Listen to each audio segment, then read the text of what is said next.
మే 19వ తేదీన శక్తివంతమైన ఏకాదశి. ఇంట్లో ఇలా పూజ చేయండి. అఖండ రాజయోగం వస్తుంది. వైశాఖ శుక్ల పక్షంలోని ఏకాదశి తిథి మే 19 తేదీన ఆదివారం రోజున మోహిని ఏకాదశి వచ్చింది. ఈసారి మోహిని ఏకాదశి రోజున అనేక శుభయోగాలు ఏర్పడుతున్నాయి. పంచాంగం ప్రకారం ఈసారి మోహిని ఏకాదశి నాడు 3 పవిత్రమైన యోగాలు ఏర్పడుతున్నాయి. కాబట్టి ఈ శక్తివంతమైన యోగాలు ఏర్పడటం వల్ల మోహిని ఏకాదశి నాడు ఈ వీడియోలో చెప్పే విధంగా మీ ఇంట్లో పూజ చేస్తే మీరు కోరుకున్న కోరికలు నెరవేరి ఇంట్లో సుఖ సంతోషాలు నెలకొంటాయని వేద పండితులు చెబుతున్నారు. హిందూ మతంలో ఏకాదశి తిథి అంటేనే విష్ణువుకు అంకితం చేయబడింది. ఏకాదశి రోజున శ్రీహరికి ప్రత్యేక పూజలు చేస్తారు.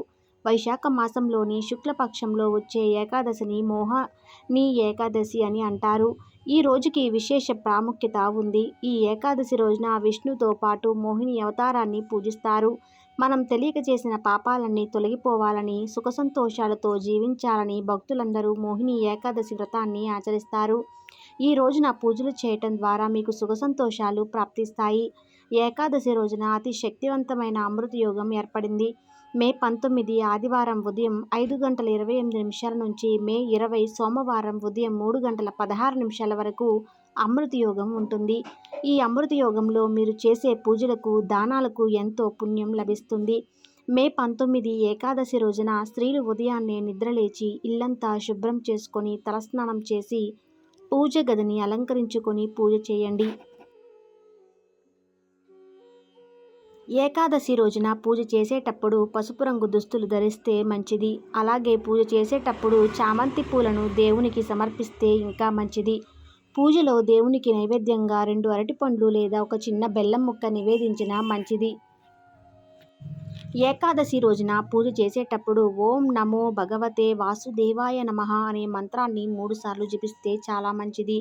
ఈ రోజున ఎవరైతే ఈ మంత్రాన్ని జపిస్తారో వారికి విష్ణుదేవుని అనుగ్రహం వల్ల తరతరాలు తరగని ఐశ్వర్యం లభిస్తుంది. ఏకాదశి రోజున పూజ చేసేవాళ్ళు మీ పూజా గదిలో అక్షంతలను పెట్టి పూజ పూర్తయిన తర్వాత వాటిని మీ పర్సులో ఉంచుకోండి.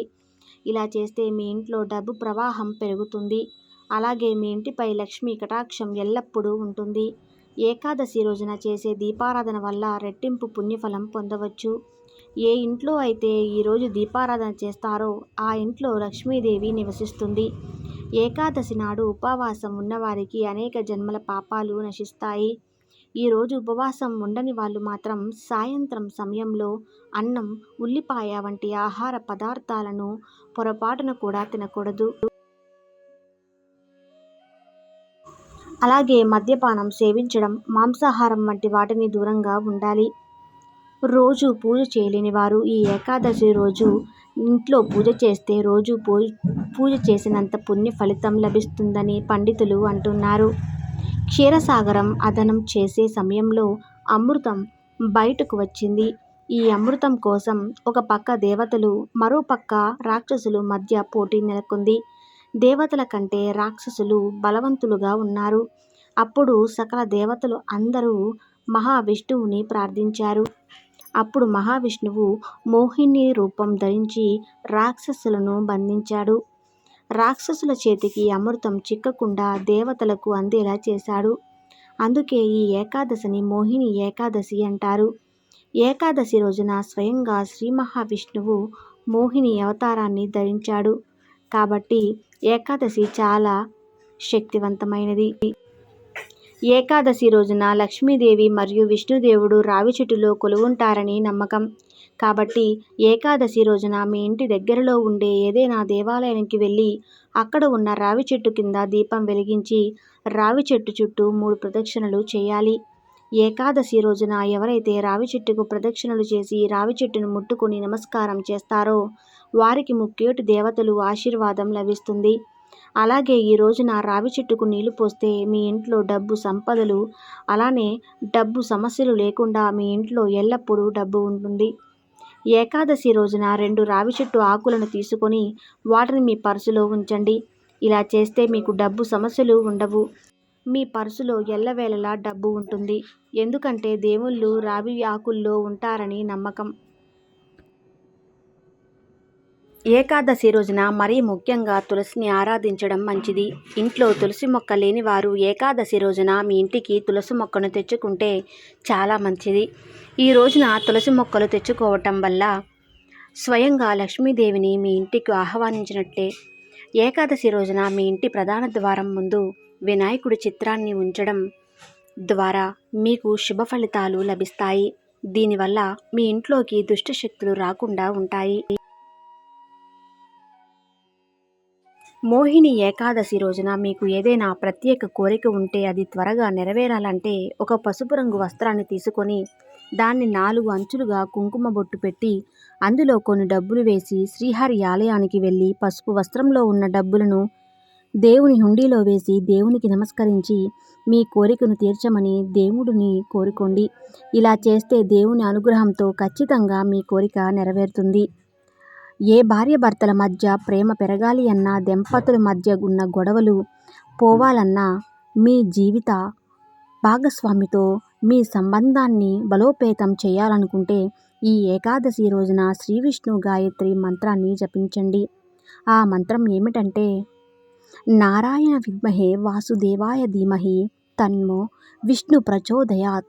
ఏకాదశి రోజున వివాహమైన ఆడవాళ్ళు ఉదయం స్నానం చేసి ఇంట్లో పూజ చేసి ఈ మంత్రాన్ని 3 సార్లు జపిస్తే దంపతుల మధ్య అన్యోన్యత పెరుగుతుంది. అలాగే మీ జీవితంలో గొడవలు ఉండవు.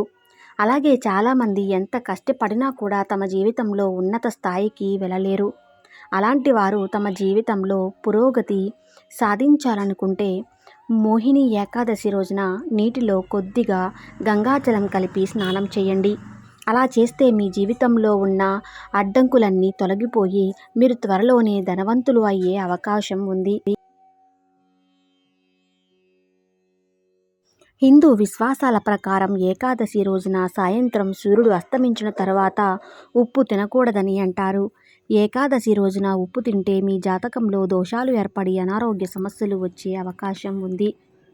కాబట్టి వీలైనంత వరకు ఏకాదశి రోజున సాయంత్రం సమయంలో ఉప్పు తినడం మానుకోండి. ఈ ఏకాదశి ఆదివారం వచ్చింది కాబట్టి ఈ రోజున సూర్య భగవానుడికి ఖచ్చితంగా ఆద్యం సమర్పించాలి. సూర్యునికి ఆర్థిక సమర్పిస్తే మీకు చాలా మంచి జరుగుతుంది. ఏకాదశి రోజున ఎవరైతే ఇంట్లో దీపం పెట్టి పూజ చేస్తారో వారి పాపాలని వినాశనమై మోక్షం ప్రాప్తిస్తుంది. ఏకాదశి రోజున ఎవరైతే నియమనిష్టలతో భక్తి శ్రద్ధలతో విష్ణుదేవుని పూజిస్తారో వారి జీవితంలో ఏ కష్టాలు లేకుండా తెలియక చేసిన పాపాల నుండి విముక్తి పొంది సుఖ సంతోషాలతో సిరి సంపదలతో ఆయురారోగ్యాలతో ఉంటారు. చూశారు కదండి. మే 19న వచ్చే ఏకాదశి చాలా అద్భుతమైనది. ప్రతి ఒక్కరూ ఇంట్లో దీపారాధన చేయండి.